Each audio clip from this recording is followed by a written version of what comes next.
কপালে না থাকলে না কিছুই হয় না, এ কথাটা সত্যি। কিন্তু তাই বলে যে হার মেনে নেব সেটা কখনোই না। অনেকেই আমাকে সবসময় আর কি অনেকেই আর কি বলে, আবার অনেকে কমেন্টও করে যে ভিডিও কেন বানাচ্ছ, এত ভিডিও কেন বানাচ্ছ, এত ভিডিও বানালে কি এমন হবে, টাকা থোড়ি না কামাই হবে, আর তুমি কি অনেক টাকা কামাই করতেছো, তুমি কি মানে প্রত্যেক মাসে ক টাকা পাচ্ছ, এরকম অনেক অনেক কমেন্ট।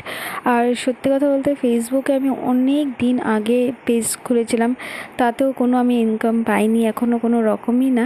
কিন্তু তাই বলে যে আমি ভিডিও ছাড়া বন্ধ করে দিচ্ছি সেটা কোনো রকমই না, আমি ভিডিও পোস্ট করি। আর তারপরে আমি আবার ইউটিউব চ্যানেলও খুলি, তাতেও আমার কোনো রকমের ভিউজ হয় না। কিন্তু আমি জানি এক না একদিন হবে, এটা আমি চেষ্টা করে যাব, কোনো না কোনো দিন হবে তো ঠিকই। আর সেটা টাকার জন্য না, আমার না একটা ইচ্ছা যে আমি ভিডিও বানাবো, সেই কারণেই আমি ভিডিও বানাচ্ছি। আর টাকা কার না ভালো লাগে, টাকা সবারই ভালো লাগে, তোমারও ভালো লাগবে আর আমারও ভালো লাগে।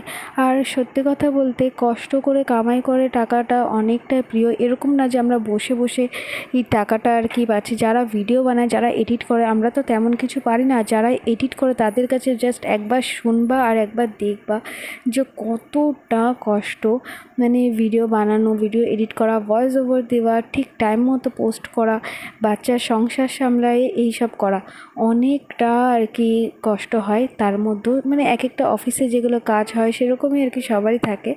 তো এখন অনেকে বলবে কষ্ট হয় তো কেন ব্লগ বানাচ্ছ। ভিডিও বানানোর কারণ এক নম্বর হলো আমার অনেক অনেক আগের থেকে ইচ্ছা ছিল ভিডিও বানানোর, মানে এরকম করার। তারপর যখন জানতে পারলাম যে ভিডিও বানালে আর কি টাকাও পাওয়া যায় এরকম আর কি, ভিডিও পোস্ট করলে, ব্লগ ভিডিও বানালে, তো আমি ভাবলাম তো আমার তো ভিডিও বানাতে ভালোও লাগে, তাহলে এটাও করা যাক।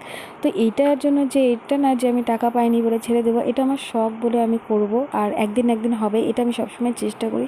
আর ভগবানের উপরে ভরসা করি, মানে আমার নিজের উপরে ভরসা করি যে ভগবান ঠিক আমার দিকে তাকাবে এক না একদিন। চলো, তোমাদের সাথে কথা বলতে বলতে আমার অনেকগুলো কাজ করে নিলাম, রান্না বান্না, এই বিছনা টিছনা ওঠানো, অনেকগুলো কাজ।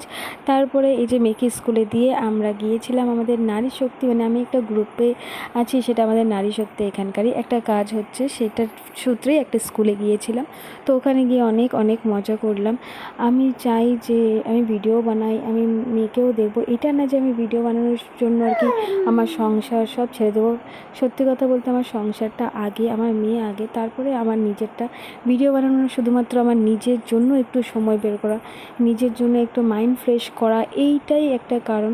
কারণ নিজেকেও একটু সময় দিতে হবে, তাছাড়া কোনো কিছুই না। আর সত্যি কথা বলতে আমি যখন অন্য কারো ভিডিও দেখি না, আমার খুব ভালো লাগে, আর মনে হয় যে আমি নিজেও বানাবো, আর সুন্দর সুন্দর তোমাদের কমেন্ট পাবো, আর আমিও সবাইকে লাইক করব, সবাইকে কমেন্ট করব, আর সবার পাশে থাকবো। তোমরাও প্লিজ প্লিজ আমার পাশে থেকো, আর আমার ভিডিওগুলো কেমন লেগেছে প্লিজ আমাকে বলো।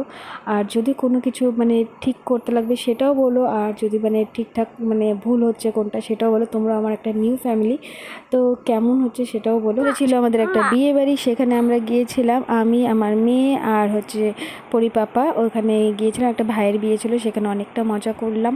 বেশিক্ষণ থাকিনি, বৃষ্টির দিন ছিল, বৃষ্টি পড়ছিল একটু একটু করে, সেই জন্য অল্প সময় থেকে তারপরে বাড়িতে চলে আসি। আর সত্যি কথা, বিয়ে বাড়ির থেকে আসার পরে যে পরিমাণে জিনিস টিনিস নোংরা হয়, মানে সেই সব সাজা জিনিসগুলো গুছাই রাখতে হবে সব কিছু। আর বৃষ্টির কারণে আমি সিম্পল শাড়ি পরেছিলাম, তো আমাকে আর আমার মেয়েকে কেমন লাগছে সেটাও জানিও। তো চলো, টাটা, গুড নাইট। আর আমার কথাগুলোর জন্য কোনো ভুল থাকে তাহলে ক্ষমা করো।